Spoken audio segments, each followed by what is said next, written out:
Yes, Sob. Balik lagi bareng gue di sini buat ngobrolin aspal panas yang baru aja kelar kita pantengin bareng-bareng.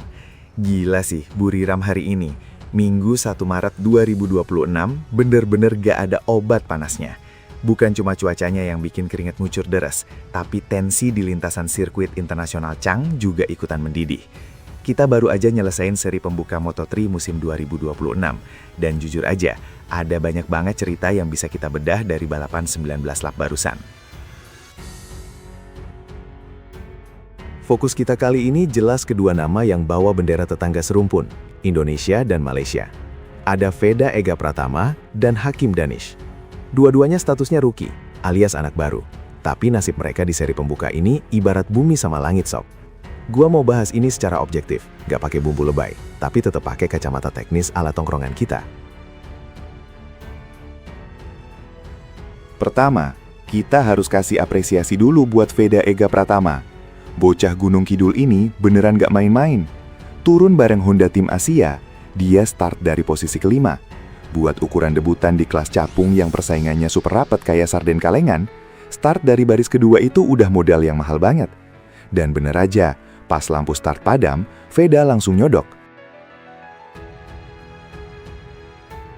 Gua sempet nahan napas pas lihat dia ada di posisi ketiga di pertengahan lomba. Itu mentalnya udah jadi banget sih. Bayangin aja, ini balapan pertama dia di level dunia. Tapi dia berani elbows out lawan rider-rider yang udah lebih lama makan asam garam di Moto3. Walaupun akhirnya dia harus puas finish di posisi kelima, karena kena overtake di lap-lap akhir, itu tetap hasil yang solid.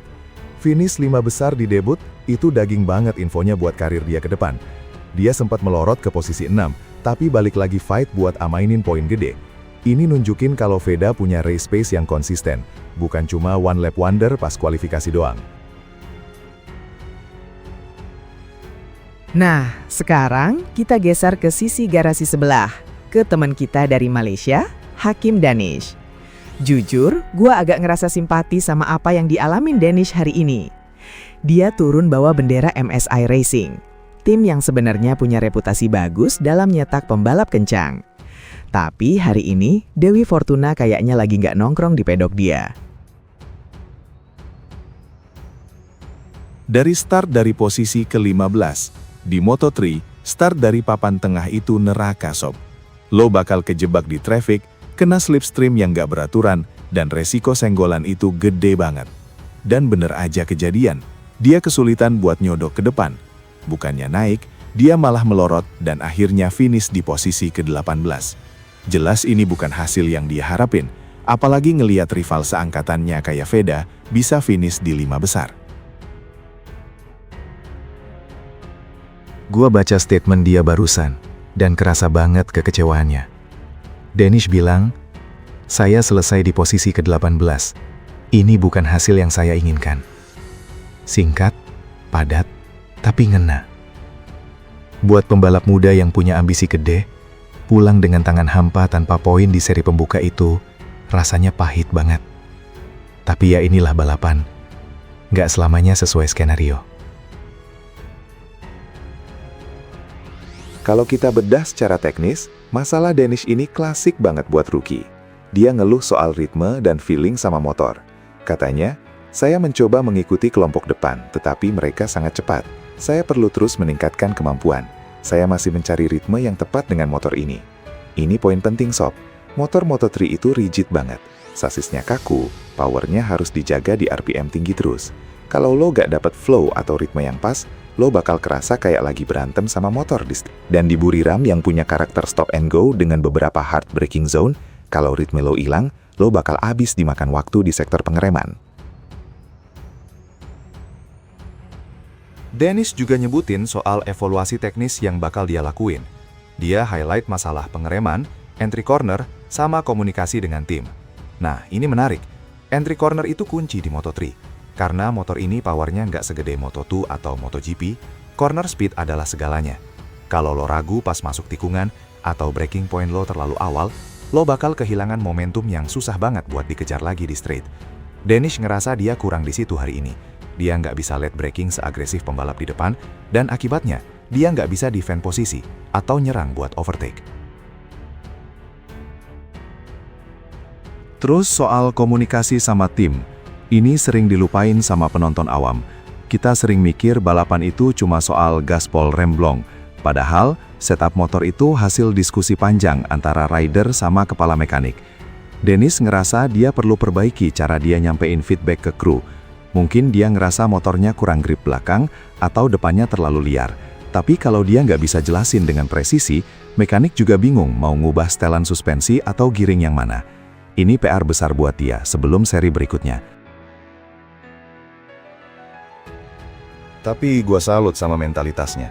Di tengah kekecewaan itu, dia gak mau larut lama-lama. Dia langsung bilang mau fokus buat seri selanjutnya.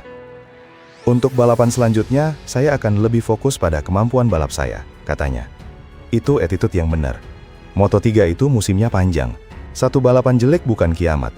Justru ini tamparan yang bagus, biar dia sadar kalau level kejuaraan dunia itu beda sama balapan level Asia yang biasa dia dominasi. Perbandingan antara Veda dan Dennis di Thailand ini sebenarnya ngasih gambaran seru buat peta persaingan rider ASEAN. Veda kelihatan lebih siap secara paket, baik dari sisi skill individu maupun adaptasi sama motor Hondanya. Gaya balap Veda yang agresif tapi rapi, cocok banget sama karakter sirkuit Buriram. Sementara Dennis, dia masih dalam fase shock culture sama kerasnya persaingan di papan tengah Moto3. Tapi ingat, MSI Racing bukan tim kaleng-kaleng. Kalau Dennis bisa nemu setelan yang pas dan balikin ke perseambilinya, dia punya potensi buat ngejar ketertinggalan. Yang perlu kita garis bawahi, hasil hari ini jangan dijadiin patokan mati buat sisa musim. Veda emang startnya manis banget, tapi mempertahankan konsistensi itu jauh lebih susah daripada bikin kejutan sekali.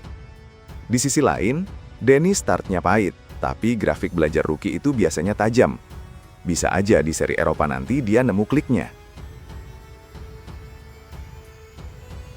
Buat Danish, PR utamanya jelas, kualifikasi. Dia nggak boleh lagi start dari P15 kalau mau dapat poin.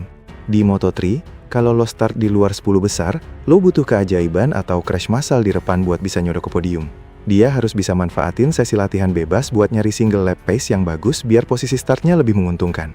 Kalau dia bisa start dekat sama Veda, gue yakin ceritanya bakal beda. Sementara buat Veda, tantangannya adalah manajemen ban dan strategi di lap akhir. Tadi kita lihat, dia sempat di P3, tapi finish P5. Itu artinya di lap-lap kritis, dia mungkin kehabisan grip atau kalah strategi slipstream. Tapi hey, finish P5 di debut, gua gak bakal komplain. Itu udah prestasi yang bikin bangga satu tongkrongan. Intinya, seri Thailand 2026 ini jadi pembuka mata buat kita semua. Pembalap ASEAN bukan lagi sekedar pelengkap grid. Veda udah buktiin dia bisa fight di barisan depan. Danis, walau lagi down, punya potensi yang belum keluar semua. Musim masih panjang sob. Masih banyak sirkuit dengan karakter beda yang bakal nguji mereka. Gua pribadi sih gak sabar nunggu seri berikutnya. Bakal seru ngelihat gimana Dennis ngerespons hasil buruk ini. Apakah dia bakal mental tempe, atau justru bangkit kayak macan yang dibangunin? Dan buat Veda, apakah dia bisa konsisten, atau malah kena sindrom star syndrome? Kita pantau terus perkembangannya. Buat lo semua yang nonton tadi, gimana menurut lo? Wajar nggak sih Dennis kecewa berat? Atau emang ekspektasi kita aja yang ketinggian? Tulis pendapat lo, kita diskusi santai aja. Jangan lupa, tetap dukung rider-rider kita dengan cara yang sehat. Kritik boleh, bully jangan. Sampai ketemu di review balapan selanjutnya sob. Gaspol!